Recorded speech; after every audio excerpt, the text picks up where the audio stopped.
Hi, I'm Katie with Joyful Forklift, and this is Kelly. Hi, Kelly. Hi, Katie. I'm so happy to be here with you today. Thank you for sitting down with me and sharing a little bit about your life. It means a lot to me. You bet. Thanks. I'm honored and happy to do it. Yay!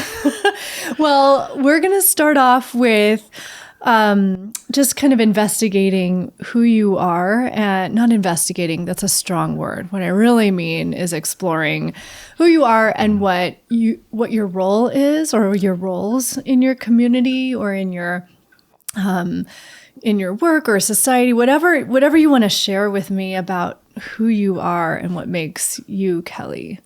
All right. Well, I am Kelly, so we got the right person Nailed here. it. And I live in Western Colorado, and I actually serve in two roles here in our community. So I'm the music director at the Methodist Church, and I have been doing that for just a little under 27 years. And I absolutely love it. It's probably what I consider my real job. It's the job that brings me passion. But I say that kind of cautiously because my other position has been very passionate too. So I'm also the program director for a local nonprofit hospice for our region, our Montrose region. And we are the only nonprofit hospice on the Western Slope. And I never in a million years would have thought I'd work for a hospice. But I will be with them for 12 years this coming August. Wow. And it was just a job that really chose me, which I think sometimes can be the best jobs. Yeah. But I had, I'd kind of come to a little crossroad in my life. I had been teaching for 10 years. And although I loved teaching, I really loved the kids. Some of the things that people usually want to say was the problem was not the problem. So it wasn't the kids, it wasn't the parents. Yeah. It was really just more the bureaucracy, the political system. And I had been teaching for 10 years. And at the time, there was so much change that was really holding teachers 100% accountable. And education is really a three-legged stool. It's the teacher, it's the parents, it's the child. And I gave 100% to my job every day, but I didn't want to be held 100% accountable on my entire class moving forward at grade level, which at that time, that was the legislation that had passed. Right. And that year, in particular, I had a child. He was one of three boys, and both parents were addicted to methamphetamine. They had lost their home. They were living out of a car half the time and out of a very rundown flea bag motel the rest of the time.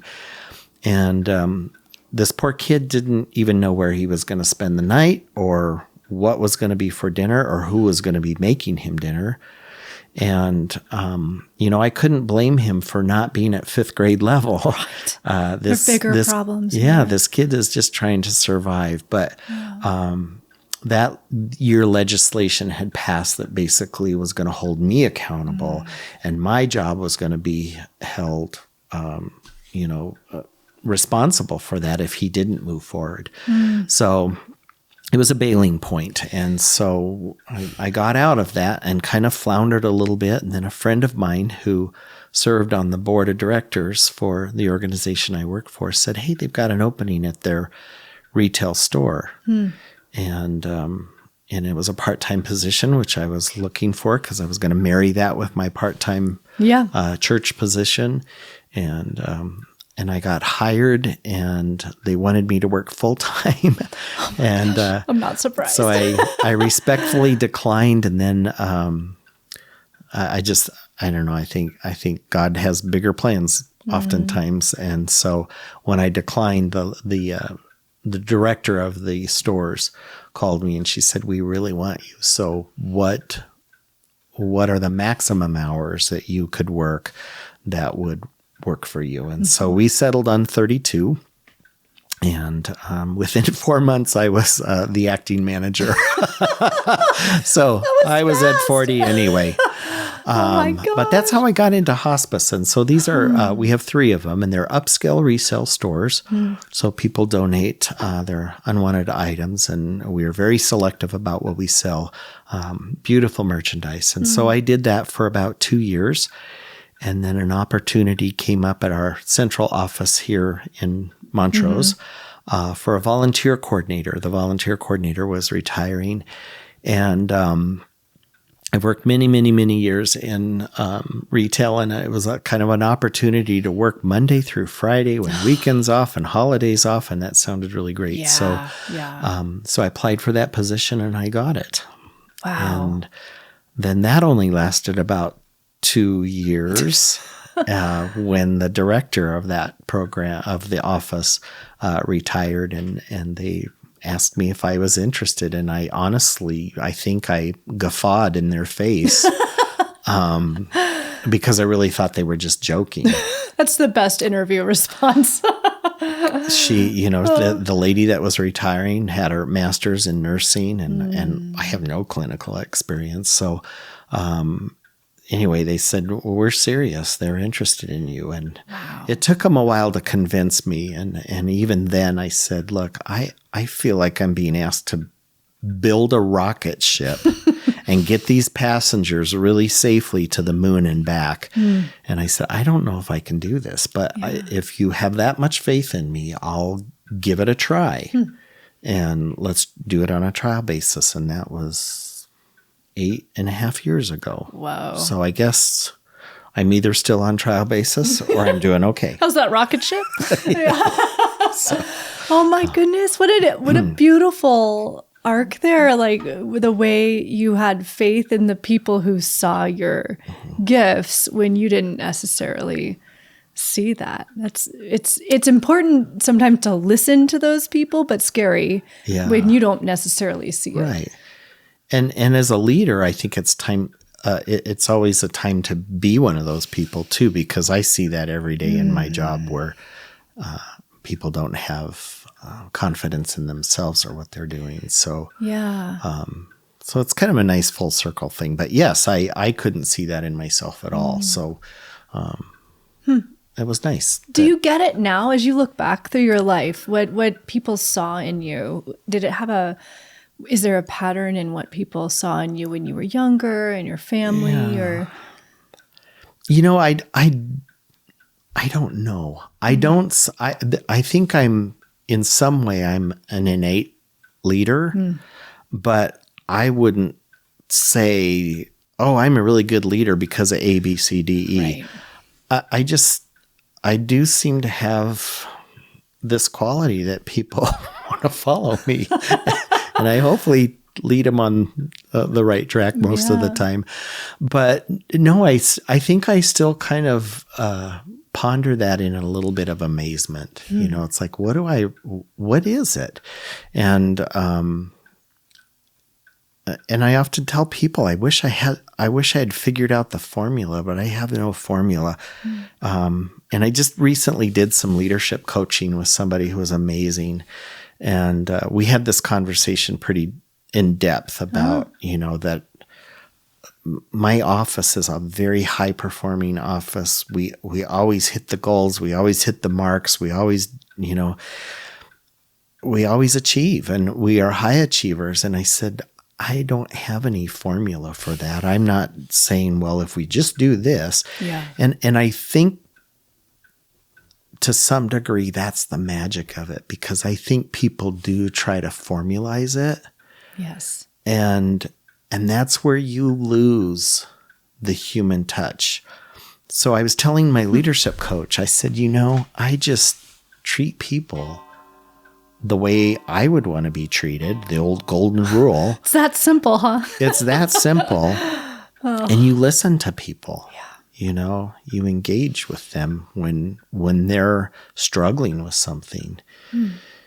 And so, and I told him, I kind of gave him this analogy. I said, I have never gone for the brass ring.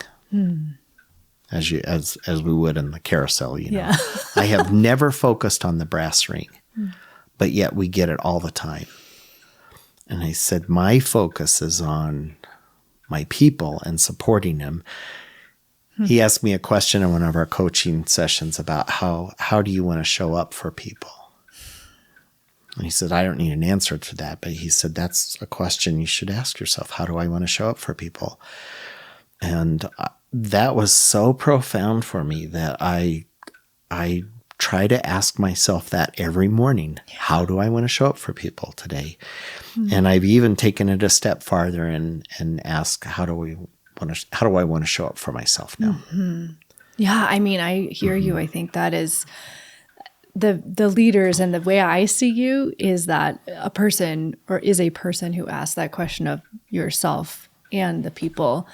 Sorry, let me rephrase that. The way I see you is somebody who looks at yourself with that question and how you build relationships with the people around you with that question in mind. And I think that's a theme that I'm discovering in the whole point of this series of interviews, right? What joy is and why it's relationship to relationships, between people, but with yourself and everything. And I think asking yourself how you want to show up to people brings me to a question that we can unpack throughout this interview. But the question is, what is joy, and how do you think it relates to relationships? What's the function of relationship in joy?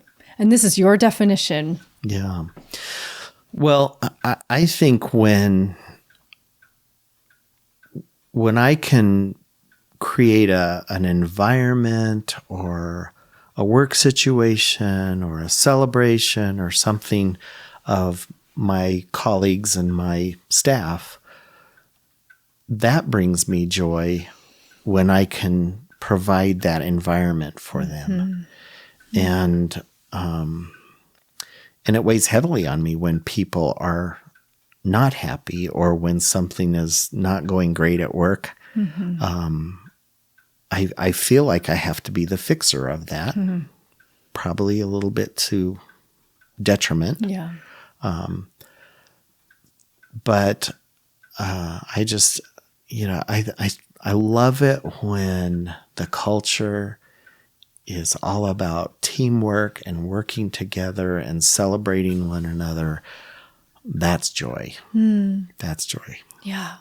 And yeah, I'm hearing you say something I hear all the time, which is a focus on the community and the relationships that takes priority over an imbalanced focus on the self. Yeah.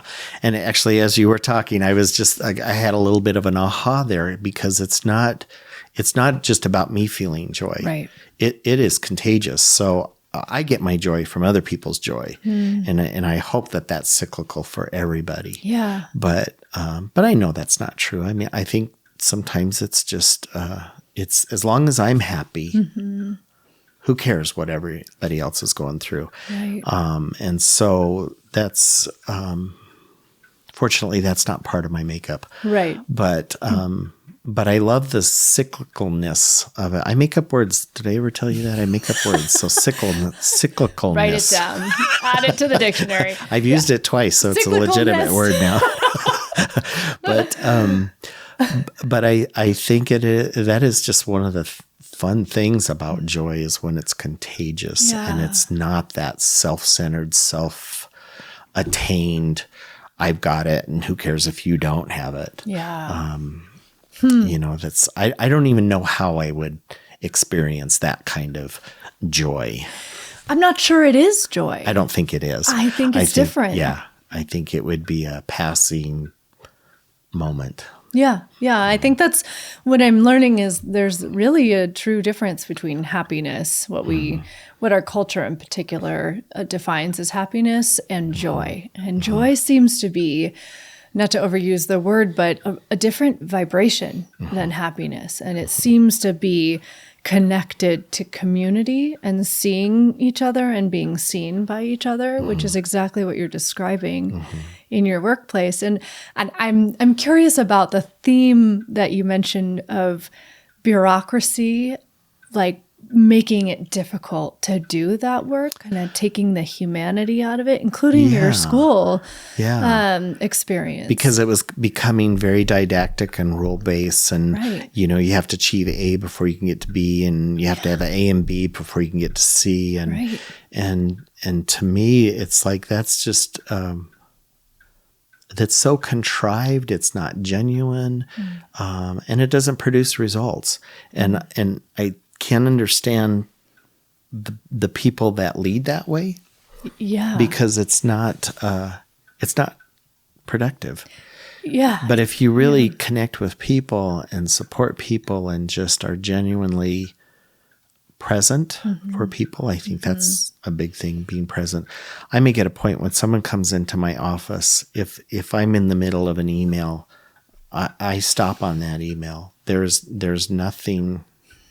I'm not double doing my work. It's like I'm focused on their eyes. Oftentimes I'll get up from my desk. I have a small round table in my office, and we move over to the table so that I'm not distracted by anything. No, you connect in every way with them. That must have been so useful in the classroom. And certainly I imagine in the world of hospice and in my own experience, it definitely is powerful in music for sure. I'm wondering what your philosophy of teaching is. Is that with you? And I don't mean like something you wrote out one day when you were studying to be a teacher, but as you went through those 10 years working with fifth graders, right? Like what is your feeling about education or mentoring kids? Yeah. So actually you brought up I still remember this from the very first day of school for the 10 years that I did teach school. I always told the kids, I want you to make mistakes in here. And you could just see the look on their face like, what?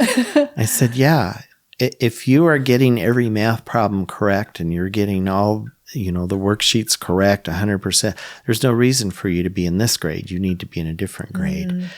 And I said, I really believe that we do learn from mistakes. And so I really tried to make that a natural thing for them because so many kids came to us, whatever their history was, just like, I have to get it perfect.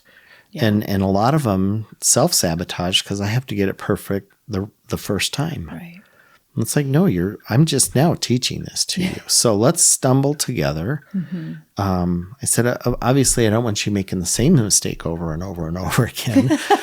But I really do want you making mistakes in here because that's how you learn to improve and you move on and upward from that. So I think celebrating was really important too. And at that time, we were shifting a lot to the tests, and there was a lot of teaching to the test type of stuff. Yeah. And, I believed in glitter and glue.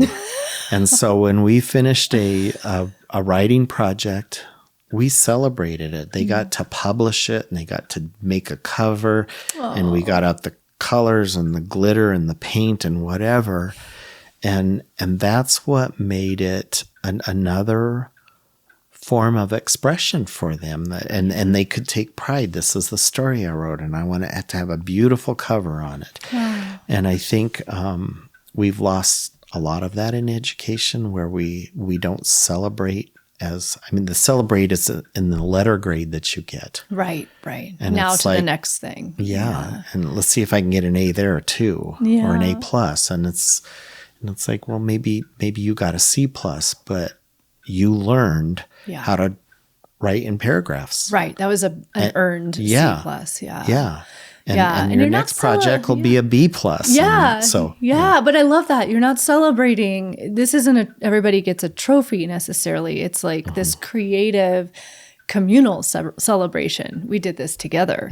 Now you get to celebrate your work and that process of the work in this group together, which I imagine in your work in the hospice system is incredibly important because mistakes have to be terrifying to make in that environment. I don't know. I mean, it's different stakes, I guess, but yeah, I'm wondering, is that like being imperfect and celebrating growth and progress over letter grades or achievement or data, was that modeled to you when you were young? Did you have a mentor that taught you the importance of that? How did you learn that?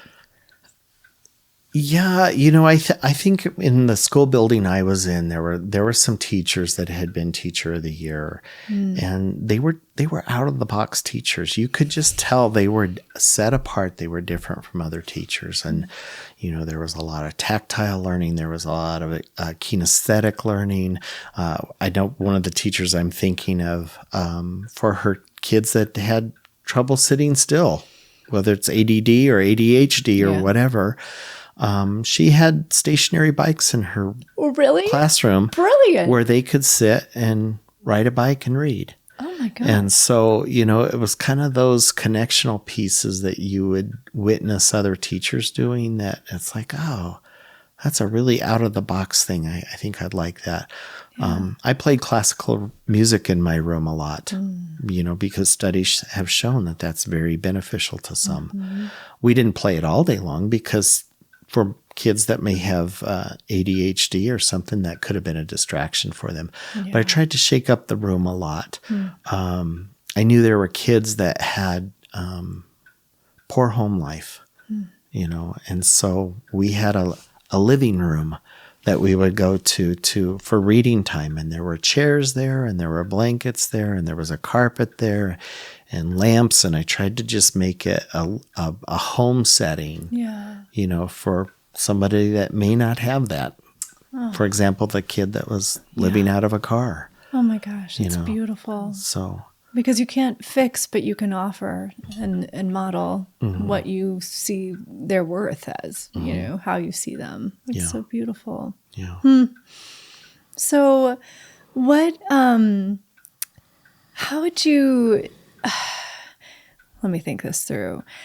What I'm also hearing you say is that teaching and being a leader has a lot to do with how you listen to people. What would you say about that and maybe allowing yourself to be taught, even though you're a leader? What does that mean to you? Yeah, so I think, and I'm guilty of this myself. Every now and then I have to remind myself, okay, you're a leader, but you've been doing all the talking. So, yeah. And so, sometimes I have to just push pause and really be a little bit more intentional about that. But sometimes that can be, an opportunity for me to steer my leadership in a different way. So, as I mentioned, I'm a music director at our church too. And, if you have that one individual that's always popping a question, and it tends to be a self-answered question, I do. Okay. All right. So, without getting too specific here, but it's, it's like, where am I supposed to cut off this note? Right. Well, what's on the page and what did you hear the rest of the choir do? Right. So after about 10 of those, it's like, okay, is it more detrimental to the rest of the choir if I pause every time I get a question like that? And I believe the answer is yes. Mm-hmm. So how can I, as a good leader, direct that in a different way so that I don't get the question over and over again? And sometimes it's just anticipation, front loading this, So, before we get to this spot on page 10, here's what's going to happen. And so kind of circumventing that, Yeah. So you're aware of that person's need to ask and to sort of like bring the attention to themselves. And you're sort of, without attacking or Yeah. making it clear to the choir what you're doing. You're sort of helping that person be more a part of the group. Still letting them have a voice, but not letting them derail. Yeah. Because then you're affecting, your other 15 people. Yeah. Frustrating them. That's or something. some pretty finessed leadership there. Yeah. Well, and sometimes it's more polished than others. Of course, it's never perfect. Dang, I fell into that trap again. Well, I'm wondering, you do so many things and, they're really different in a way. But as you look at your role and I know this was a long time ago as a teacher, but also as a director of a choir, a community church choir, and as a director of programming in a hospice, what feels, true to you across the board? Is there a similar sense of joy for you in each of these buckets, or are they different for you? Well, yeah, each one's going to be different. But I think the common thread is that I get my joy when I know those people are happy. I know they're at the hospice. I know they're happy in their role. It's a very difficult job, but it's a calling. Yeah. And even I'm thinking of one particular nurse right now. Even on her worst day, there's nothing she'd rather be doing. And it can be her frustration is with leadership or frustration with a teammate on that day or whatever. It could be anything that's derailing the day or a combination of all those things. And she has told me, today sucked, but I'm coming back tomorrow because I love what I do. And so, even though my heart hurts for her that day, and it's like, well, what could I have kept at bay for you? What are the ways that I could have intervened or interjected that would have made it better? But at the same time, it's like, I'm so grateful you're going to be back tomorrow because you're like one of the best. You're the best. Yeah. And you get it. Yeah. You get hospice work, you get end of life, you understand what it means to be there for people at the worst time of their life. Well, and I'm so curious about how you do this work. Like, what is it like to be so close to death every day? Even the concept of it, the reality of it, people who are facing it with families, who maybe I'm imagining a lot of them don't think about it very much. And now you're so close to that. What is that like for you and your team to walk that every day? So here's what your question just did. It went good. That's exactly what I was hoping. So I'm going to go in about 4 different directions here. So first thing, I don't see patients face to face. So I think it would be a whole different experience if I was seeing people face to face. But with that being said, I see every email that comes through clinically. And I know when this patient has been identified at end of life, or I know when this patient is struggling with symptom management, this patient is struggling with pain management. And I've spoken about this many times that once a year we have a memorial service for all of the people that have passed on our service. And I've told the families, I never saw your loved one, but I knew them.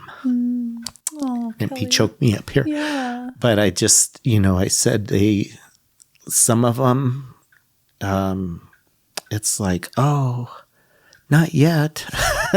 Because we have those surprises where we didn't see any signs. And my dad was one of them, actually. He did not die of his hospice diagnosis. He had an event that we believe was a heart attack. And in retrospect, that was a gift for all of us. It was very sudden, but it was a gift because he didn't have to go through that last week of life of his body shutting down.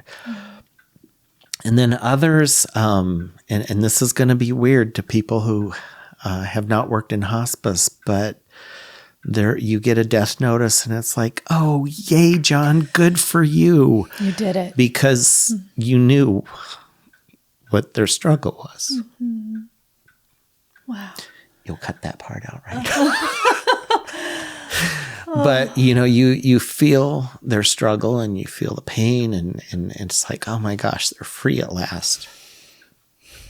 And so that's, that can be a really beautiful thing. Yeah. Mm-hmm. Wow.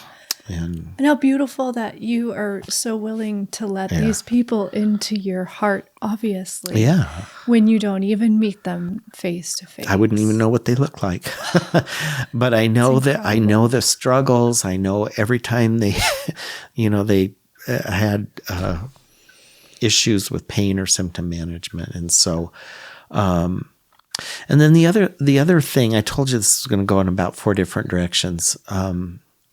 And maybe this is just a kid thing. I don't remember other kids ever talking about this, but man, when I was a kid, I was terrified of death. Just terrified of it. And you remember that. And sometimes I was scared to go to sleep because I wasn't sure I'd wake up in the morning. And I think when I was in about 5th grade, I was probably in math class. I don't know what I was doing, but I figured out my mom was going to be 54 when I graduated from high school.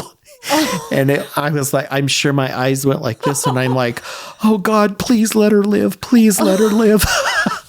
Because 54 just sounded so old to me as a 5th grader, 10 years old. And it was just like, what will I do if my mom dies before I graduate or whatever? Yeah. And I'm happy to say I still have my mom. She's 98 and a half. Oh, still lives on her own on an acre and a third. Does everything. But so I didn't need to have that worry. But as I've grown, and I think a lot of maturation happened even before I worked for hospice. But as a result of hospice, my whole perspective on death has changed. How so?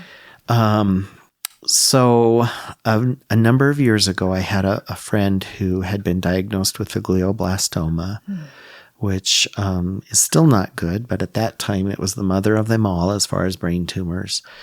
And the longest living person was just under 2 years. That was the outlook.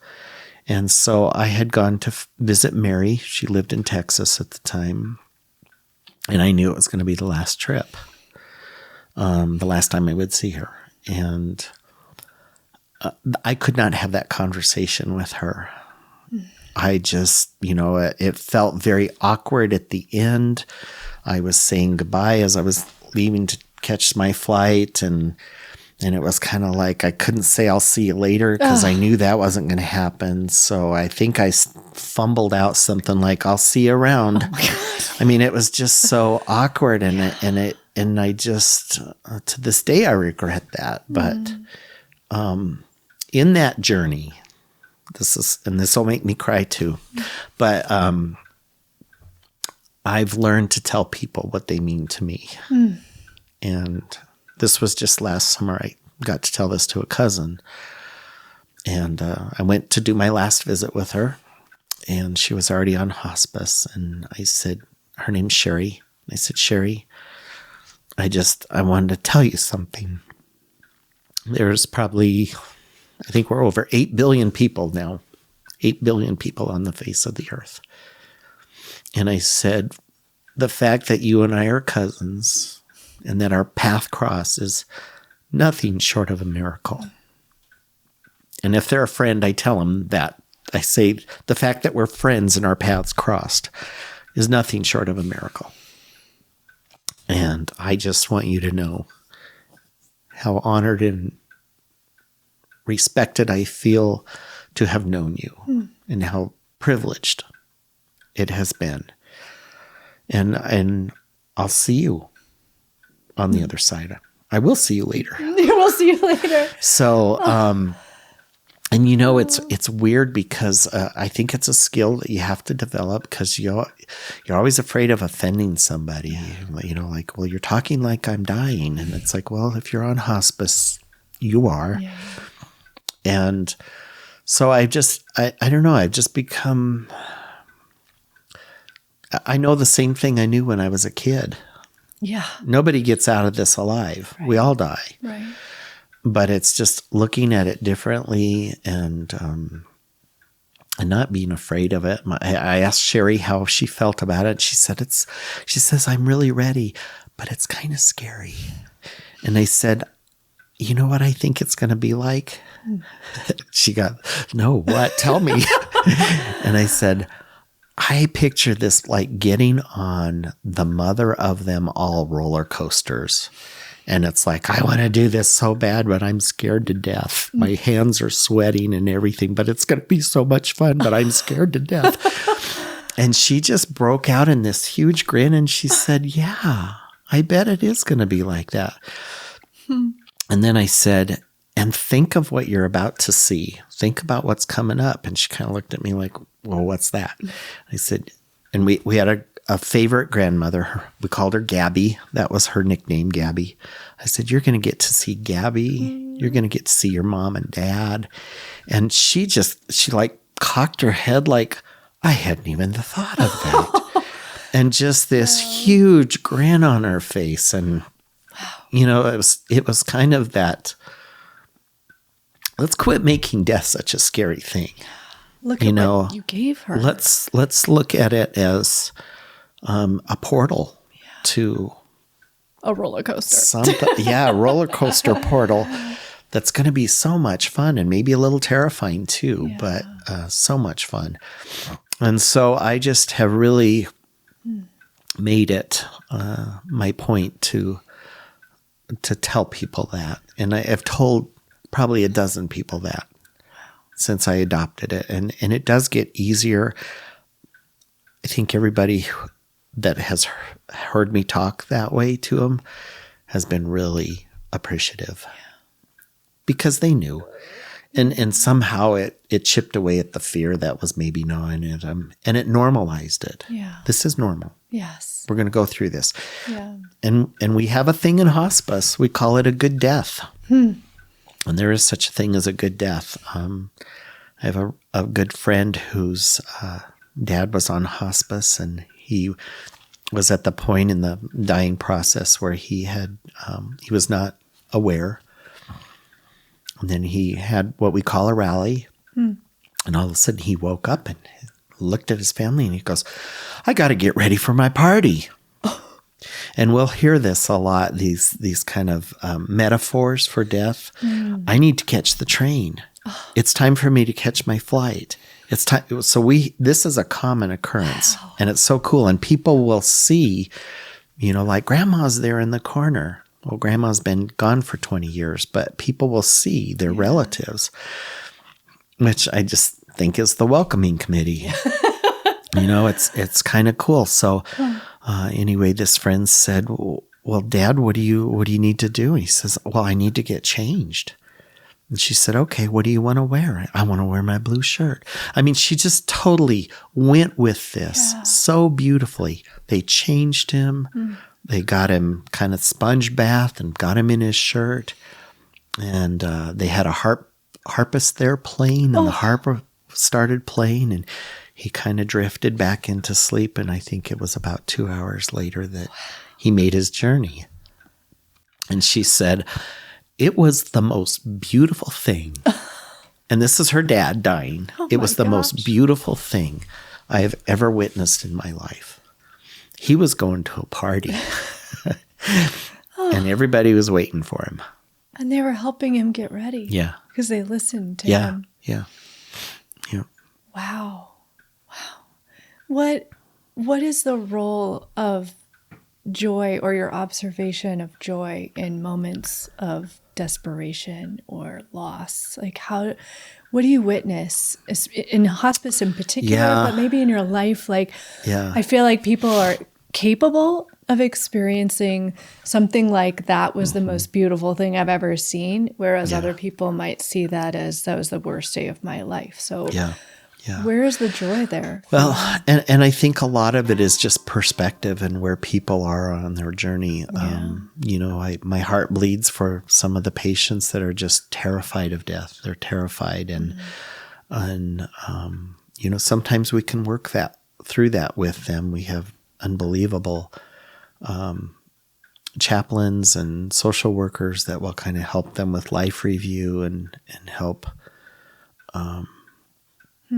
work through regret or whatever it is that's got them snagged up. But we're not 100% successful at. I mean, it's kind of the individual what they're receptive to.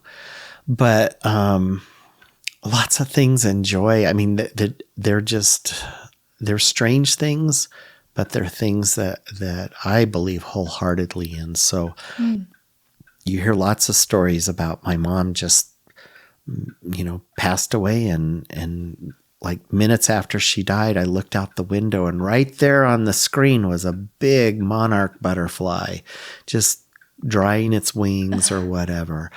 I heard a story not too long ago in one of our staff meetings about somebody who ladybugs were a big deal, and ladybug showed up right at the moment of death. And then not too long after, and it was in the middle of the winter, a family member, and I'm trying to remember the story, I think, because we have a lot of these where the husband comes on service and passes, and then the wife comes on service and passes. And it might have been one of those situations, I really can't remember, but it was the dead of winter, and this ladybug showed up in the house. Really? Oh my gosh.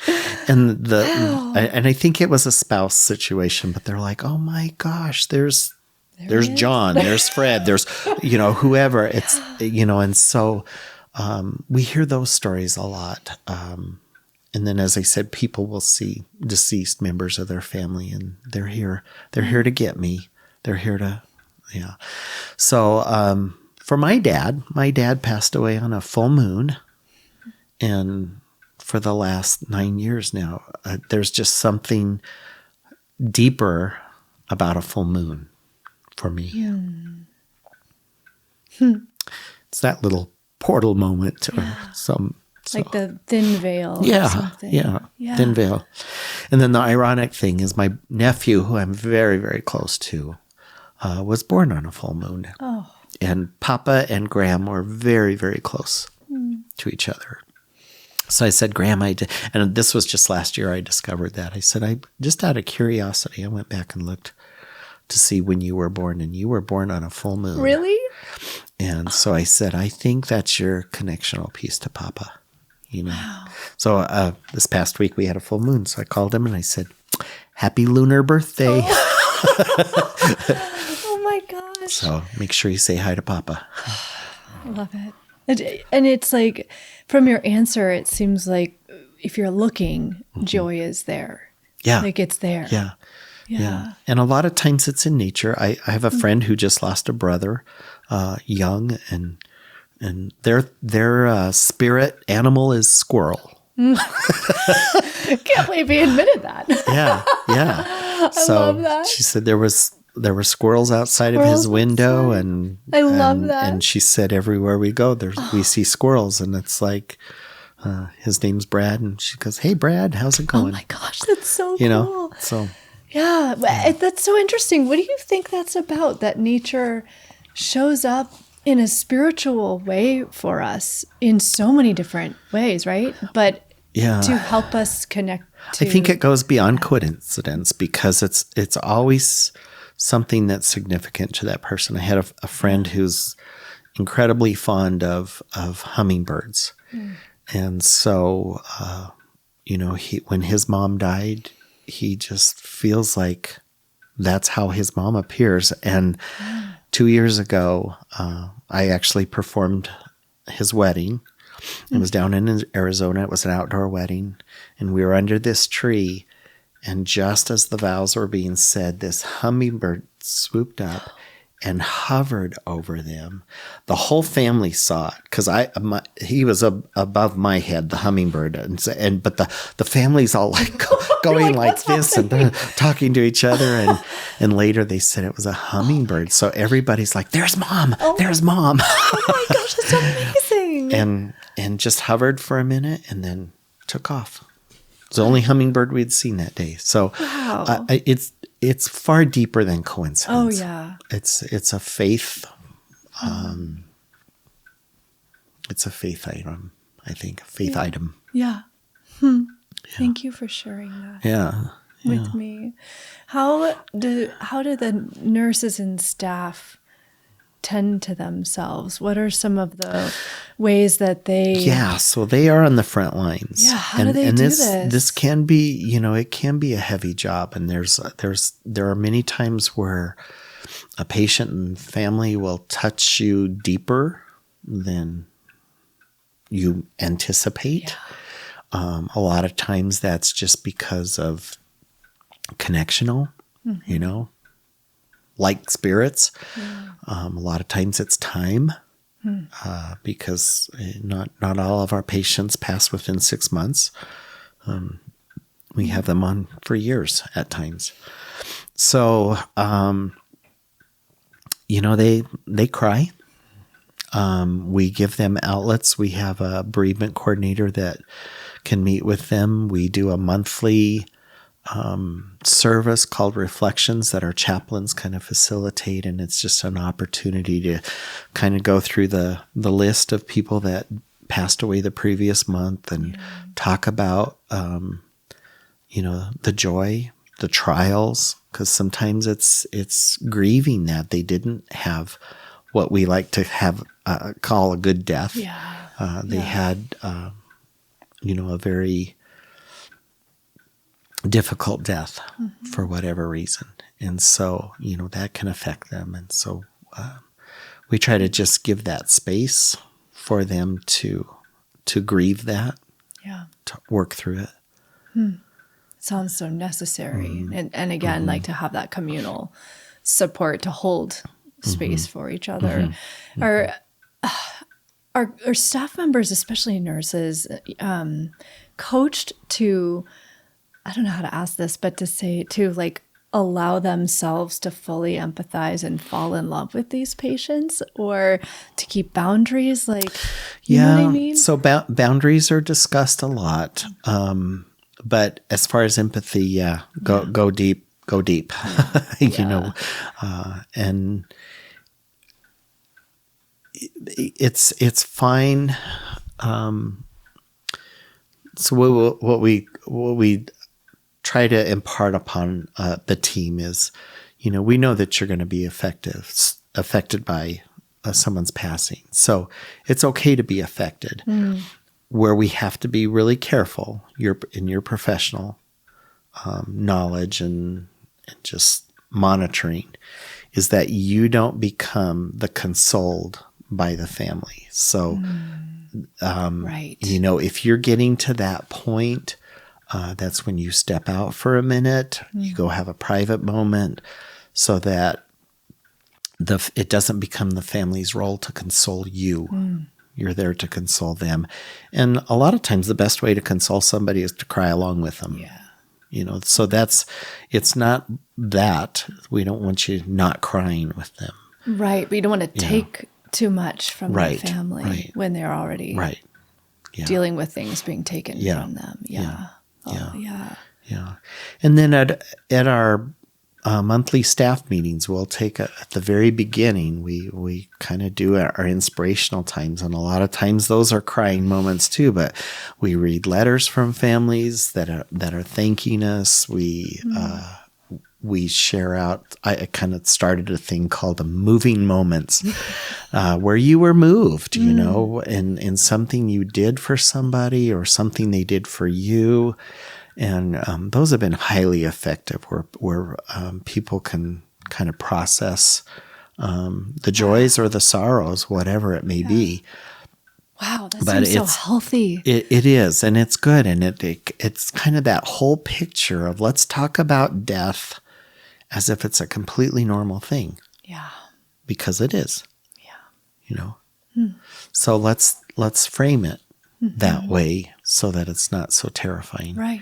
And we want to hear the joyful stories. We want to hear those funny stories. And Yeah. You know. Yeah. I think laughter is such an amazing way to process. Yeah. We hear pain. lots of times about, John passed away this morning, and having his sense of humor right up to the last minute said, and whatever it was. Yeah. And so, we get those a lot, That's so where fun. people Wow. try to just normalize it.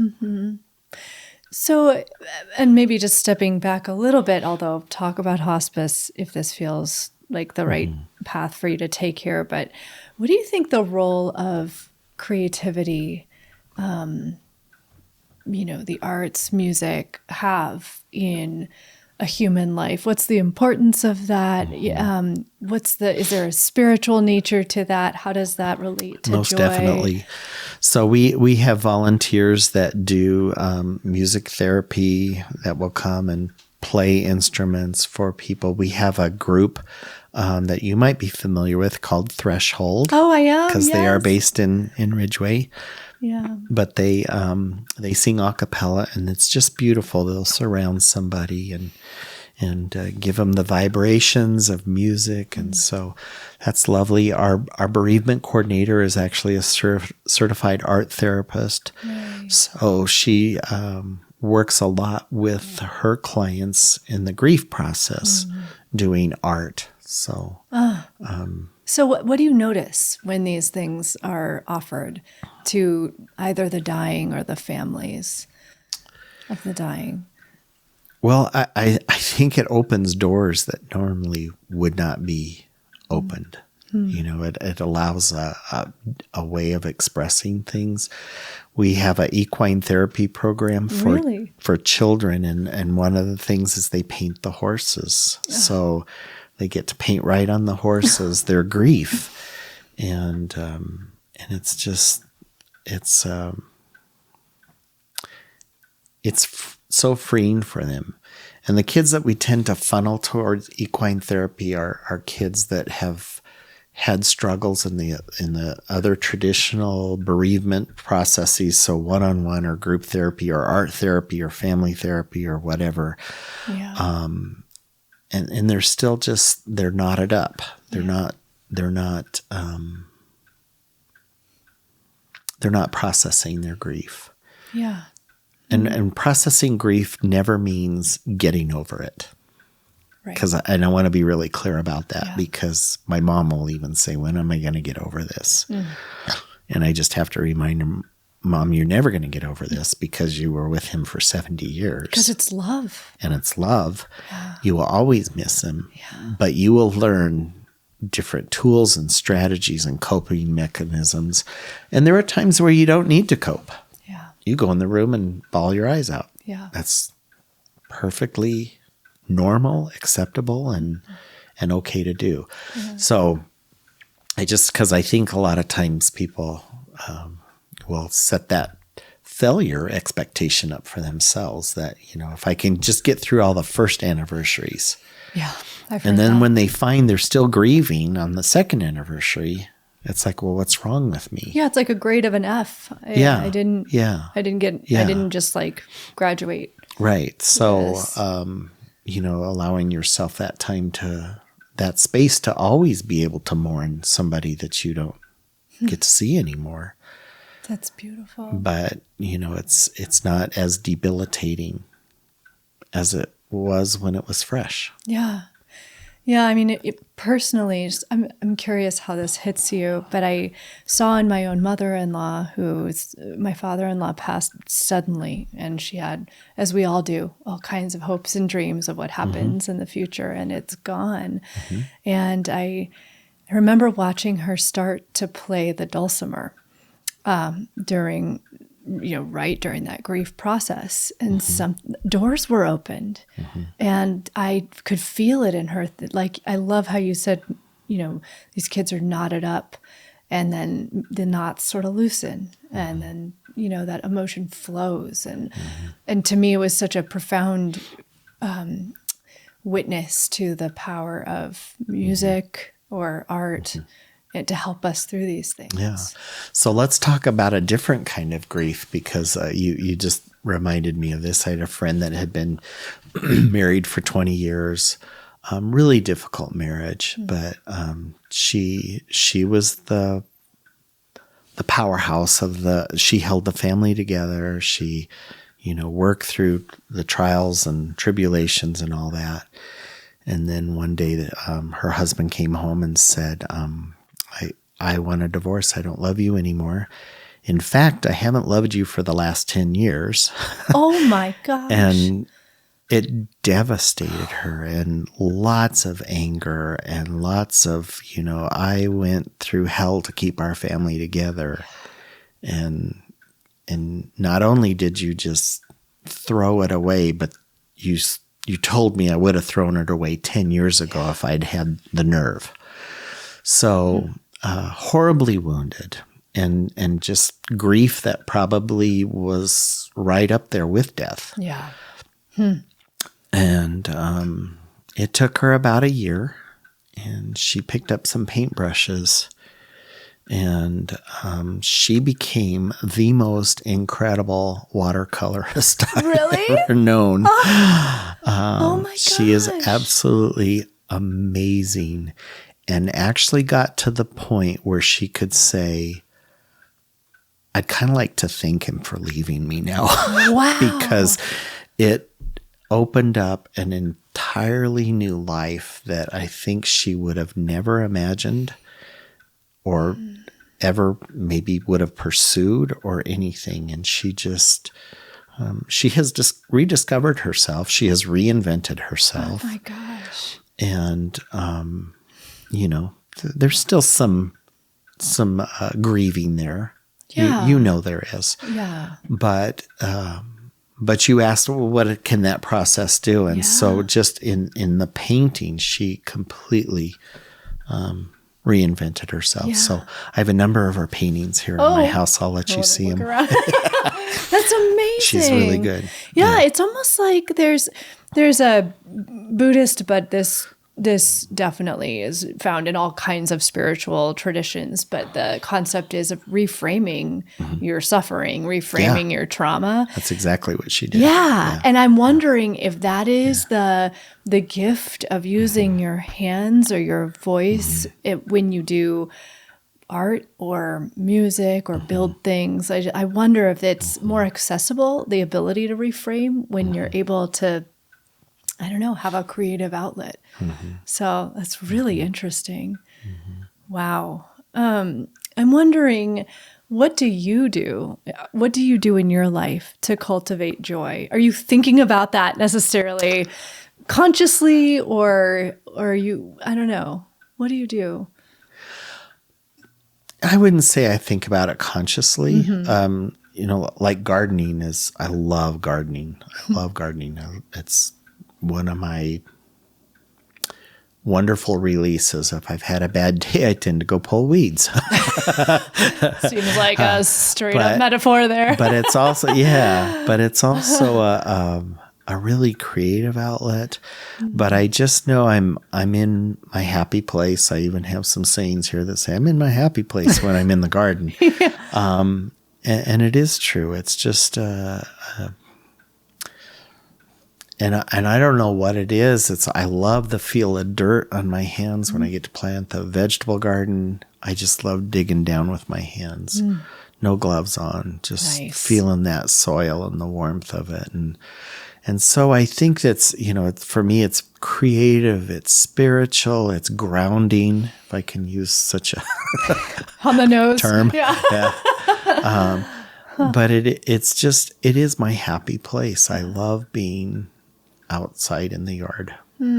How did you discover that about yourself? Oh, young, as a kid. Yeah, we had a big yard, and just growing up, I really appreciated, the tending plants and that type of stuff. That's so beautiful.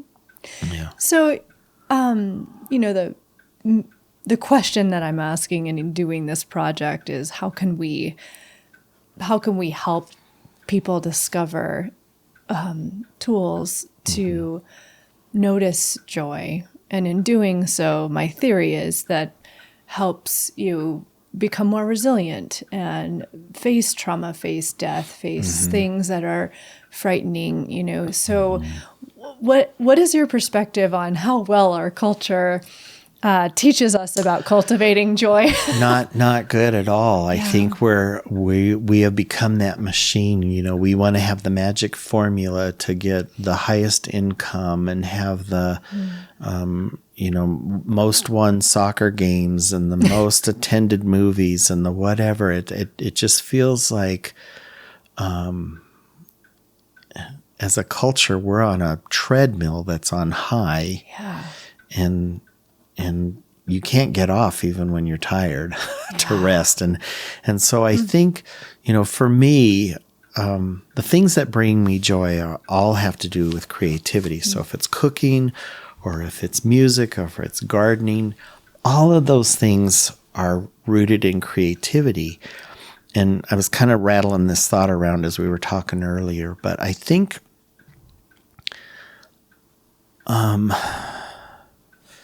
when I'm creative, there's a piece of me that I'm just throwing out there. And I don't know that I'm necessarily going to get it back or not. And that's all right. But, you know, if it's a song that I play, I'm just throwing it out there and I can say, wow, I'm really happy with how I played that.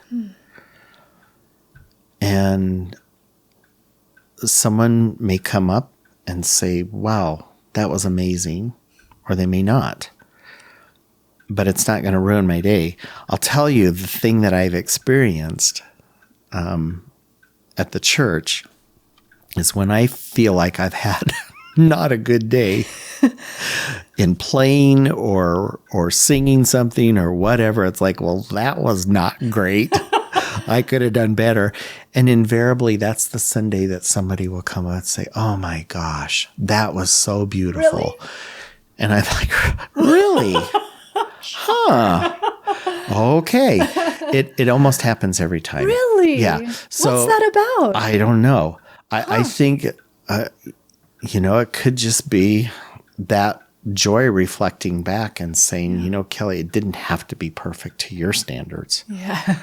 Yeah. You know, or that they receive that piece of you. Right? Yeah. Yeah. So, you know, that it does make me laugh out loud sometimes because I just think, really, okay, I felt like I just played the organ with snowshoes on. But you should try that someday. But oh my gosh. But it's funny, you know, when that happens. And so I've experienced that too, actually. It so is shocking. that is, I think, the universe reminding me, hey, take it easy. You know, it doesn't have to be perfect in your mind or whatever. But like cooking for people, you know, when they say, wow, this really was the best lasagna I've ever eaten. In my whole life. It's like, well, that's because that's the name of the recipe. The best lasagna in the world. It's convenient. But you know, those things, that is joy. I feel really happy when I hear things like that. I love it when people come through my garden. And when I'm looking at my garden thinking, oh my gosh, when am I going to get those weeds pulled? Or when am I going to get that project finished? Or when am I going to get that so it looks better? And then people will go through and go, oh my gosh, this is like a botanical garden. Yeah. And I'm just kind of like, are you not seeing all the work that needs to be done? So those are the moments that kind of slap me and say, hey, you know, you're doing good. You're being too hard on yourself or whatever. So anyway, those are, it does bring me joy when I hear that because and probably joy that comes from laughing at myself. Like, why are you being so anal about this? You know, your pathway isn't finished. It hasn't been finished for 7 years. Yeah, it's a reminder. It's not about perfection. Yeah. And it seems like people can feel, this is what I feel around you. They can feel that you're giving away a piece of your heart in all the things you do. It's like that maybe joy for you is the byproduct of that selflessness, that offering, you know, that it's not coming from, I want to feel joy. It's just, you're creating almost like a neural pathway between people, and they can feel it and then connect to you. That's really beautiful. Yeah. Well, you made me realize some things today about myself that I'm not sure I realized beforehand. Thank you. But that's why I'm here. There's just that you have a light that's powerful. Thank you. But I'm not stroking your ego. It's like we all do, and when we're able to do the work, but also allow it to shine out, it's healing. And it teaches us how to find it in ourselves. So it's good work, you know? Well, and that joy doesn't have to be perfect. I mean, that's kind of, that's what's humorous about it to me. Yeah. Is that these moments are coming back, and it's like, but that's far from perfect. But you found joy. So you received it. That's cool. So, I think I need to open my heart up more to those reflections bouncing back and just saying, it's hard to believe it. Well, and it's hard to do when you've set this standard for yourself, or you've set this expectation for yourself, and it's like, oh, I didn't meet my own expectation. Yeah. And so,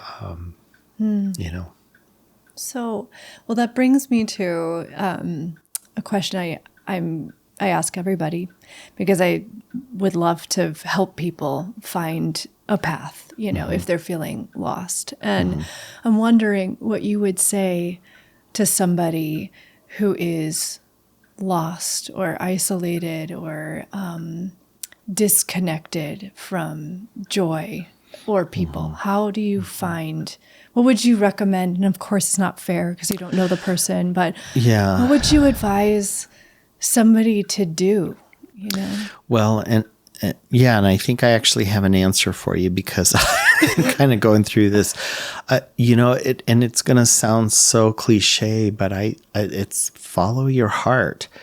And that does sound cliche but I think what holds us back to that and makes us want to dismiss it is because it can be flippin' terrifying to follow your heart, because you start weighing in on can I pay my bills, and can I pay my mortgage, and can I do this, and will I be able to do that? And so I'm is this going to be broadcast anytime soon? No. Oh, good. Not even close. Because there's people in the world that don't know this yet. All right. But one of my things is I've just chosen a retirement date, and it's early. It's earlier than it ought to be. But I'm also at a point where I feel like I need to follow my heart, and I need to pursue some of the things that are really important in my life. And those are all the questions I ask. Well, how am I going to pay my mortgage? Yeah. How am I going to put food on the table? How am I going to do it? And rather than just saying, well, I couldn't pay a house payment if I, did this. Right. Dive into it and see, is there a way that you could? And really that's what it took for me. And sometimes I think the world will just show you something, like something shows up. I kind of felt that way for me. I got introduced to this husband of a lady I work with who does mortgage. And he says, have you ever thought about this mortgage? Never even heard of it. And so it wasn't like I was pursuing that. I was actually dismissing, saying, I can't retire now because there's no way I could do that financially. And yet this thing kind of showed up. That showed me I can. You can do it. And then I started diving in a little deeper, and, going and seeing my financial planner. And, he said, you actually could retire now. You'll be more comfortable if you wait a year. But just knowing that I can do it now was incredibly freeing. So I think I think we dismiss things too easily as a cult. We just think everything's impossible. Yeah. I can't do that unless I win the lottery, or I can't do that at whatever, rather than really trying to figure out if there's a way. Right. You're actively looking for evidence that it's possible instead of assuming it's not. And I have to believe that this whole mortgage thing came up because I did start initiating. I wanted to start investigating. How can I do this? And then things just, and they probably would have come your way anyway, but you had different lenses to see that. Yeah. Different eyes, different glasses, whatever it was. It's like, oh my gosh, so, so I think I would just tell people to follow the things that you think will bring you joy. One of the things I have a friend who was a teacher with me. Her and her husband both retired. They're most incredible potters now I've ever seen. Really? Beautiful pottery. Oh. She brought in a pottery bowl for me to see, and I thought, maybe I'll take up pottery when I retire. They make a great living at it. But it was another one of those creative things that I know I would buy into, and I think I would just have a blast making really beautiful pottery.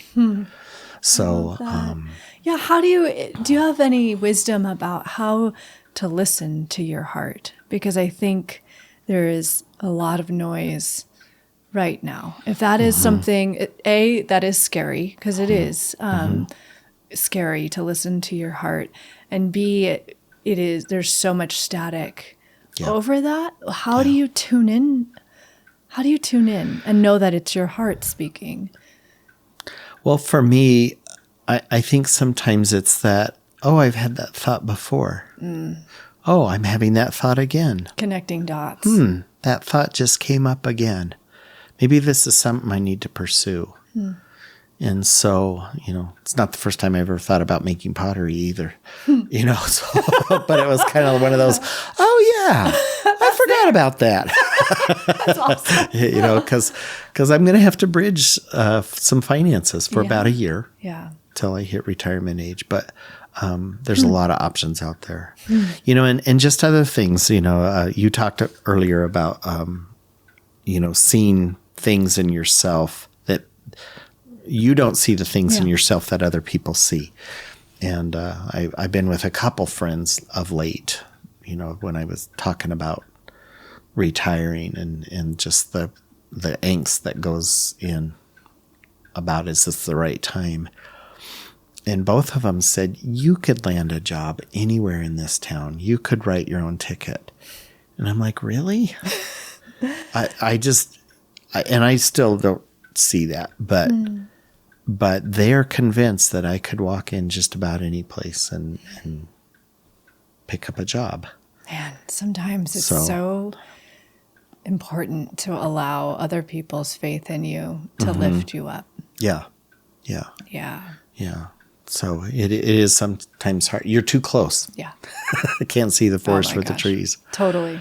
But so I explored that. I went to a friend, and not that I want to become a real estate agent, but I love homes, and I like, so I asked her, I said, could you ever use any help at I would hire you in a heartbeat. I said, I don't want to be a real estate agent.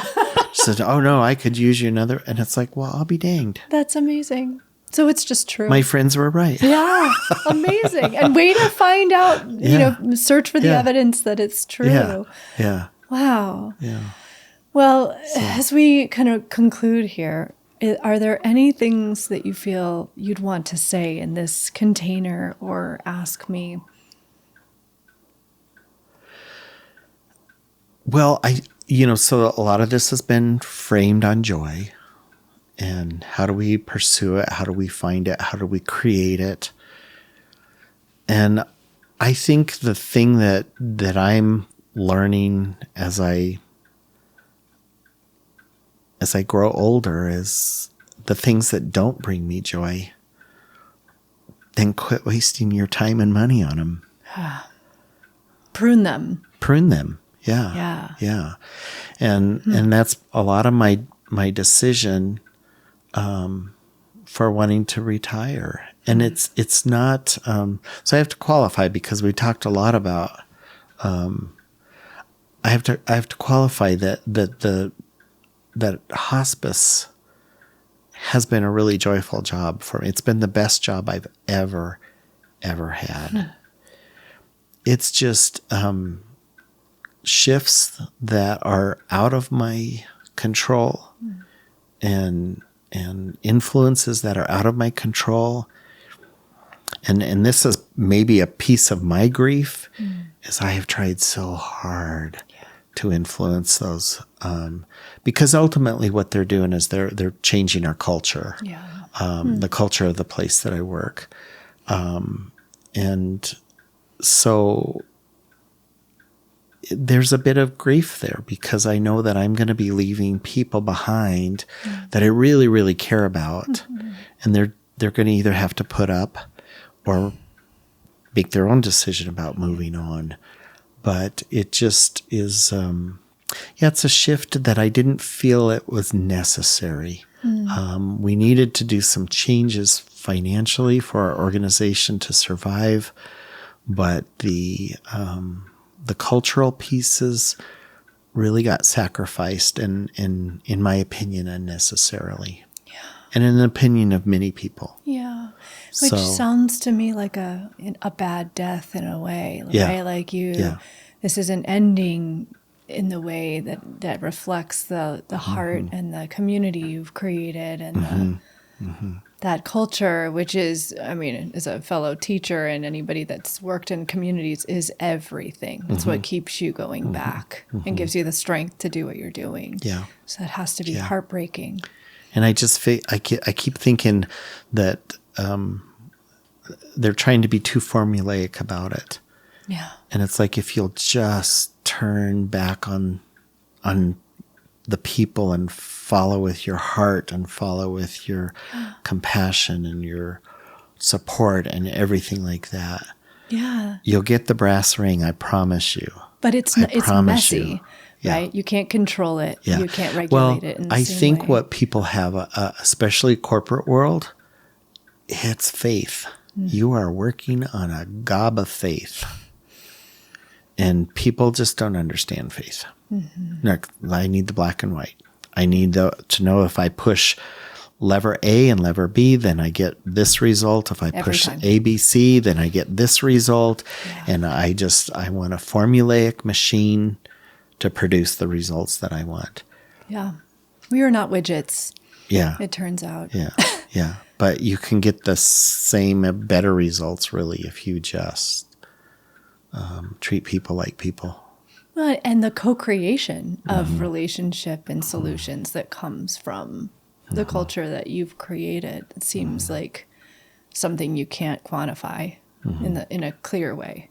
So I'm sorry. That is a tough exit, but honestly, I'm so grateful for your vulnerability and sharing that you are following your heart right now. And it sounds to me that there's a nice helping of fear, but also a really, substantive helping of trust. And I go back to my leadership coach's words, how do you want to show up for your people and how do you want to show up for yourself? And so I know how I want to show up for myself and I know how I want to show up for my people. But given the circumstances, I can't attain that. So it's time to prune it. To prune it. Yeah.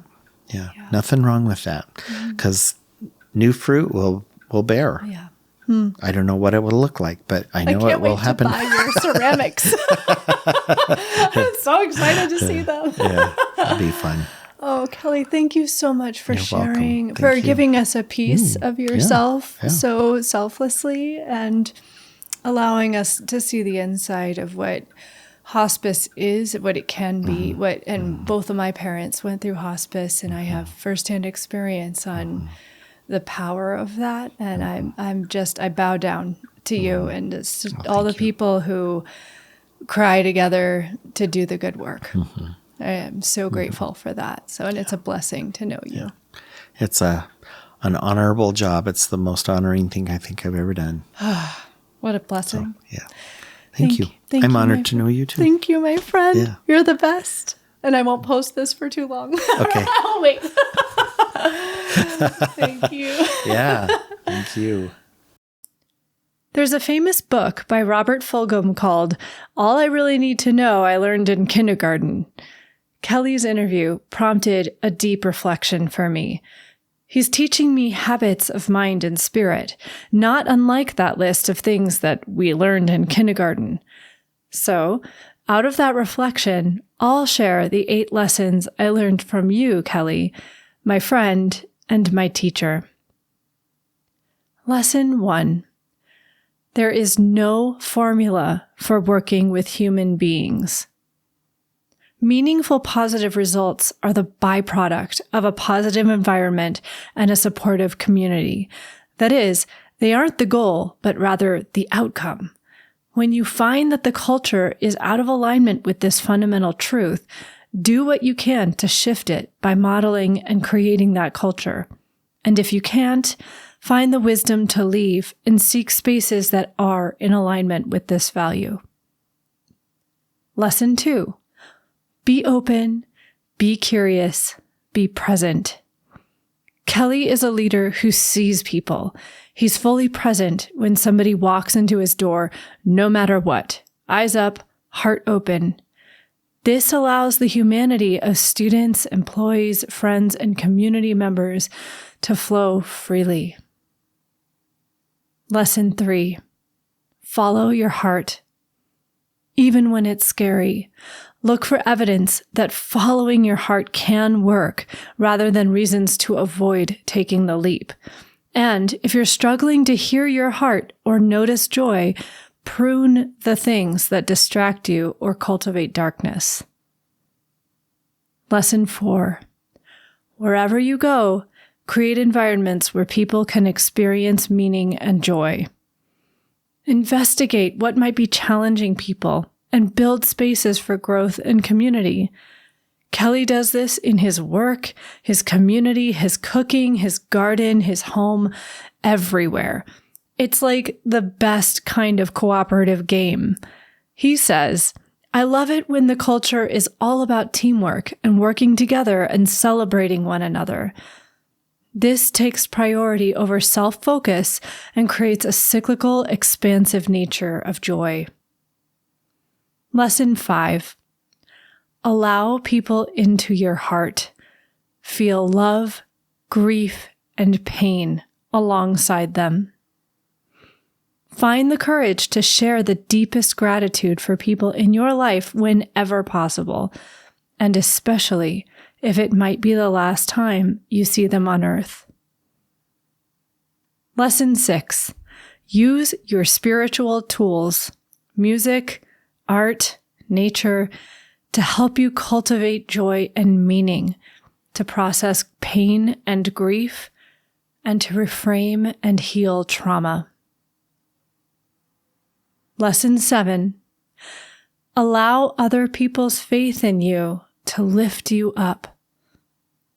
Trust in other people, especially the people who love you and see who you are in a deep way, to see things in you that you can't see in yourself. Listen to their words and allow their love to influence your path. This is especially helpful when you are feeling uncertainty and doubt. Lesson 8. Be generous with your heart. As Kelly said to me, throw a piece of it out there through your work and creative process without attaching to the outcome. Those moments matter, and they never have to be perfect. Far from it. You will never lose that piece of your heart. You will gain more than you gave. Hey, hope you enjoyed today's discussion. I ask each guest to share a song that brings them joy. See the show notes below for a song from today's guest. For more music, you can also find a link to the Joyful Forklift Spotify playlist. Help us continue to spread joy by subscribing to or following the channel. To sign up for our newsletter and to learn more about us, visit joyfulforklift.com.